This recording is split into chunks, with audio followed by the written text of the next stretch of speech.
Hello, my name is Tim. Thank you very much for joining me at Urban Rider for a look at something quite a bit different than we normally offer, which is an airbag jacket for motorcycle use. We have had one in the past, which is the RST Fusion, which I may well reference compared to this. This is the Dainese Smart Jacket. It uses their D-air technology, which you'll find in a few of their other jackets.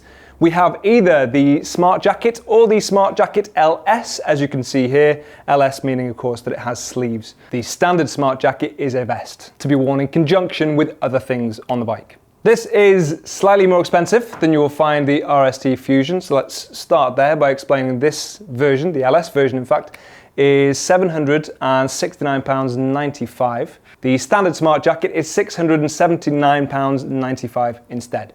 That is more expensive than some of their competitors. However, it is worth bearing in mind, and it is a very important point, this does not require a subscription. That is the full price that you'll pay for this. You don't have to pay anything after that, unless you have a crash and you need to replace certain parts on this jacket, like the brains of it or the airbag inside. If you do have a crash and need it to be serviced and the airbag to be replaced, that will be £235.95. But you will only ever need that if you have a crash and this is still usable. So that is definitely appealing to me. I'd be interested to hear your thoughts on whether you like a subscription service or whether you prefer to just pay for your things outright. But speaking on behalf of myself, I would say that having this as an outright cost that I then know it's just mine, I can do with what I want, is definitely a huge benefit. You still get the support from Dainese after the fact, so if you need to update this, and of course you will need to periodically update this and plug it in and make sure that algorithm is fully up to date, then of course that is all covered as well. It also includes a free service, which we'll need to do on this every 3 years is what they recommend, but basically you'll send that away to us, we'll send it off as well and get it back to you in a reasonable time, but that will just make sure that basically like an MOT for your jacket, that it is still in full working order. Let me explain though the two versions that we have. So as I say, we have the Smart Jacket, which I'll refer to more as a vest, and this as the Smart Jacket LS or the long sleeve version. But this is a jacket in its own right. You don't need to put anything over the top of this or couple it with anything. It is just an all-in-one motorcycle jacket at CE Level A standard. It has sleeves, as I've pointed out multiple times, but you also have armor in those sleeves, and that is rated at level 2. The rest of the jacket is going to be the same between both versions. They both use this stretch mesh material, which is abrasion resistant. You have adjusters around your waist if you need to tailor it in a little bit more, and of course you've got pockets on both of these. And most importantly, you have their DAir system, which they have been perfecting and improving over time. They've been doing this for a long while. In fact, they themselves say they were the first to start to develop this kind of technology, and you may well have seen it in MotoGP, of course, where it gets its start from. These are definitely more designed for road use than track use. They have options if you want an airbag for the track, but these are specifically designed for the street because of the algorithm they use. Of course, the riding conditions will be different and the coverage that you get across it. And the easiest way to explain that probably is to actually show you the airbag. So we have a pre-used version from Dainese, and you can see where it covers on your chest. So these obviously just go across your chest there. You can see a cutout to show the filament technology within this, which I will explain a little bit more about. And then of course you can see the coverage on your back, and you can see where it inflates from around your waist, just above your hips. And then of course these cables go down to the brains of the unit that is found at the small of your back, where it makes all the calculations that it needs. Now, airbag testing is ever so slightly different to armor testing on motorcycle jackets, and it's actually past level 2 with the chest protection and level 1 with the back protection, but bear in mind that it actually transfers less force to you than you'll find with the equivalent level in armor. So on the back, that would be less than 4.5 kilonewtons, on the chest less than 2.5 kilonewtons. Dainese themselves say that is equivalent to the same protection as 8 chest protectors and 7 back protectors, if that's a useful reference to you. Suffice it to say though that it is very safe, very secure. They call it an armor or a shield that you wrap around yourself. And it is different to other airbag technologies. They've got some great videos explaining the exact differences between them, but basically it comes down to this filament technology that they use, as opposed to standard airbags, which are one big chamber if you like, and they can compress. That's the important feature. So in order to get their CE approval as a jacket, they will also need to include things like back armor, where Dainese don't. That does make it more flexible. It is just this inflatable around your body. You don't need any extra armor plates.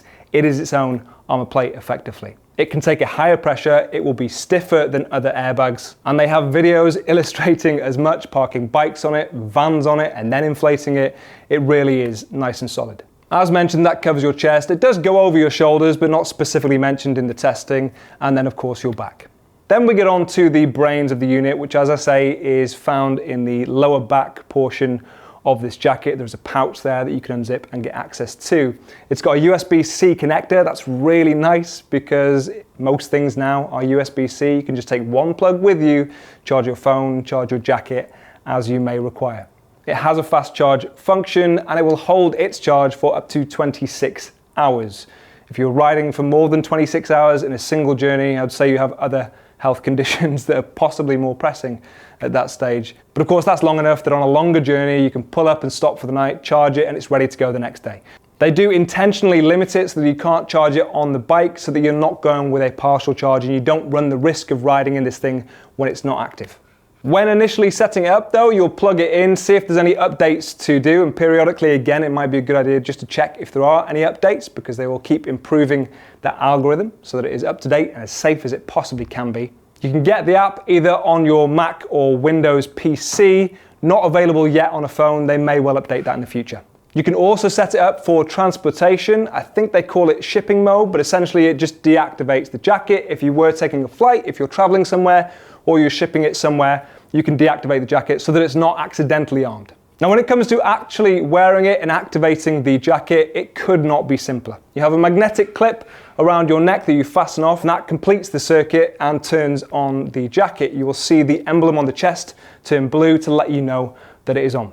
The blue light indicates that the jacket is on but not yet armed. For it to actually become armed, you need to be on a motorcycle, and that motorcycle needs to be turned on. The jacket will sense the vibrations of the bike, which is very clever, and then arm itself and turn green. The green light is to let you know that it's actually armed. It will also vibrate so you can feel that if you're wearing something over the top and you can't see the light. Unless you have an electric motorcycle, in which case it is very important that I point out, electric motorcycles don't vibrate. So this thing won't know you're on a bike until you start to move. That's the other thing that will arm it, is moving faster than 10 kilometers an hour or 6 miles per hour roughly. At which point you can just forget about it and leave it running in the background doing what it needs to do.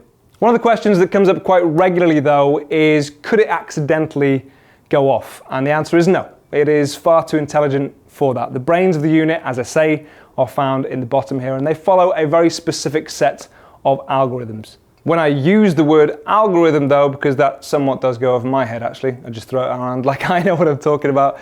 Specifically, the definition is a process or set of rules to be used in calculations or problem solving, especially by a computer. But using those algorithms and the gyroscopic data, as well as the accelerometers within this and GPS data, it works out whether or not you are in a crash. And that could be a low side, a high side, hitting an object, or an object hitting you, or of course, if you are stationary and this thing is turned on, something like a rear end if you're at a set of lights or anything like that. It makes those calculations 1,000 times a second, and it will deploy in 45 milliseconds. So it will inflate faster than you can blink. A couple other important things to address. Firstly, this jacket is not waterproof. That's probably quite obvious, but crucially, the sensors actually are waterproof. And then we come to the sizing and the fit of this. It is adjustable. You can adjust it around your waist as you require. But when it comes to the sizing, we have a size guide on our website. And with something like this, that is very important, because with the jacket, this is standalone, of course. You can just wear this as you like. But with the vest, you can wear it either over something or under something. And that becomes much more important when you think about the sizing and what you might put it over the top of. So if you're going to wear that thing underneath another jacket, they say to make sure you have at least 5 centimeters of room around your body so that it can inflate and work as it should. If you're going to wear it over the top of something, then obviously take your measurements wearing whatever jacket you are likely to wear underneath and use those so that you get a nice secure, nice snug fit. But as I say, we have that size guide. We keep it as up to date as we possibly can. We use your feedback for that as well, so thank you very much. If you have any questions and comments, drop them down below as you would normally. I would expect there's some things that I haven't covered with this, so do let us know if you have any queries about that. All the links will be in the description as well, and for more of the world's finest riding gear, stay tuned as always to Urban Rider. Thank you.